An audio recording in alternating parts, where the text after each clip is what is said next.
there, today we're going to do another email marketing for beginners video, and today we're going to talk about broadcast email. What is it and how you use it and how can you make the most of it? So if you're new to my videos, then welcome. My name is Maria and I am a serial entrepreneur. I absolutely love to help people learn to make money online, start and grow a business that they love and that supports them financially. So let's get right to it. Let's talk about broadcast email marketing. First of all, what the heck is it? Well, a broadcast email is an email that you send out to everybody on your contact list at the same time. So let's say you have a store like a flower shop and you're going to have a big sale for Mother's Day or Valentine's Day or some big flower time of year. And so you send everybody on your email list a coupon for something from your store. That would be a broadcast email. Or let's say that you're going to have an event this Saturday night. You would send everybody on your list a notice of that event and then maybe a follow-up reminder. That's another use of a broadcast email. So I hope that makes sense to you. Now, how often should you send them? And that kind of depends on what business you're in. If you're running a local, like brick and mortar type shop, like a flower shop or some service business like lawn care, you may want to send them once a week or maybe a couple times a week. If it's a really heavy time of year, like I talked about Valentine's Day or Mother's Day, you maybe then want to do it even every day. But when it's not your busy season, once a week is often enough, or maybe twice a week. If you're in an online business, like a marketing business, you're in network marketing or MLM or affiliate marketing like I am, your list is your lifeblood, and that's the only way that you're going to be contacting your customers. It's not like you have a store they can walk into. So, and it's not like you're going to be running local TV and radio ads to get them to come to your store. Your email list is a huge part of your marketing, so you really want to be emailing them every day. Now, people have asked me, isn't that rude, to email every day?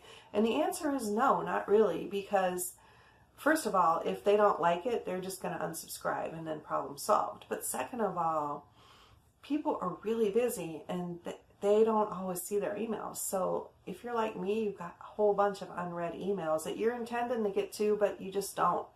And so sometimes I'll miss 2 or 3 days or 4 days, but it's an email list that I'm still interested in. And then finally it'll like jog my memory because I'll see an email come in because I happen to be checking it at the right time. And so then I open the email. And so just remember that not everyone on your list is sitting on the edge of their seat waiting for your email to come in. They're not. They have lives. They have lots of other emails. They're doing lots of other things. So it's okay to email them every day, but don't be annoying about it and don't make everything about selling your product, which brings me to the next part of this. Your emails should be partly to sell your product, but that should be like minimal. 20% or less should be selling. Now, in my emails, I do have a link to the system that I promote, which is an affiliate marketing system. It's usually in a signature line unless the email is about that. But most of my videos are to kind of get to know my customer. I share little stories about myself. I share videos like this where I'm trying to help you to learn more about online marketing, but I'm not really selling anything. And, I ask questions and then I have discussions and I try to connect with people. And sometimes I even will just do a video that says, hey, how are you? I was thinking about you. Most people in affiliate marketing aren't doing that, or in any kind of marketing aren't doing that. And it's refreshing to feel like somebody wants to connect with you, which brings me to the next point. You are only writing to one person. So when I write an email, I'm not writing to my whole list. I'm only writing to you. It's like a personal letter to me. And I'm like, Dear Joe, or Dear Jane. And I'm really trying to just think of one person, and that's who I'm writing to, because that makes my emails a whole lot more personal. I connect better with my audience, and honestly, I get a better response rate. People actually email me back, and we end up having conversations, and some of them end up buying into the program that I'm in. And some of them don't, and that's fine. It's all about building relationships and making connections. So the other thing you can do is to just give them some parts of your personality, because people want to know you. You know, the program I'm in has tens of thousands of members. Why in the world would anybody want to buy from me when there's thousands of people out there? And there are gurus out there who've been doing it for years, and they certainly know more than I do. But they buy from me because they connect with me on a personal level. They like my personality. They think that I'm really a good person that's going to try to help them to be successful.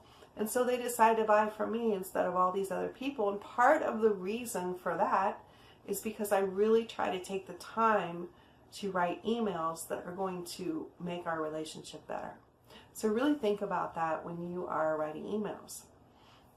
So the next thing I want to talk about is the subject line, because that's the most important part.